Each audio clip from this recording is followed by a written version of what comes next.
la relation entre Meghan et son père Thomas Markle continue de susciter de nombreuses interrogations, surtout depuis qu'il a été révélé que Thomas avait subi une amputation de la jambe à cause d'un caillot sanguin. Peu après, il a accordé une interview dans laquelle il a démenti les informations affirmant que Meghan avait tenté de le contacter. De son côté, l'équipe de Meghan affirme avoir envoyé un email pour obtenir des informations sur sa localisation et son état. Beaucoup se demandent alors, pourquoi Meghan ne l'a-t-elle pas appelé directement, d'autant plus que Thomas affirme ne jamais avoir changé de numéro.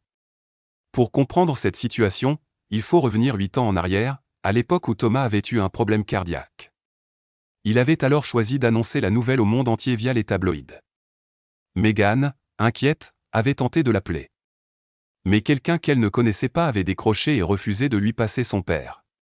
Elle avait ensuite envoyé plusieurs SMS au même numéro, sans jamais recevoir de réponse.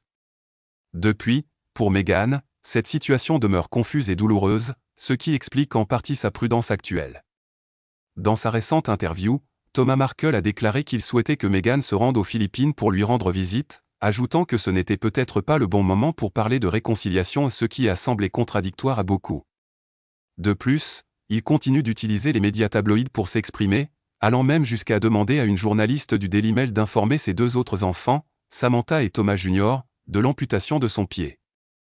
Cette décision a surpris de nombreuses personnes, car il était supposé que Thomas Jr. vivait près de lui et aurait donc dû être au courant. Enfin, Thomas affirme vouloir rencontrer le prince Harry, ainsi que ses arrière-petits-enfants Archie et Lilibet. Pourtant, il a 5 autres petits-enfants qu'il n'a pas vus depuis des décennies.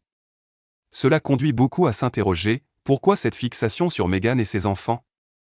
Une obsession qui, pour beaucoup d'observateurs, ne fait que creuser encore davantage le fossé entre eux.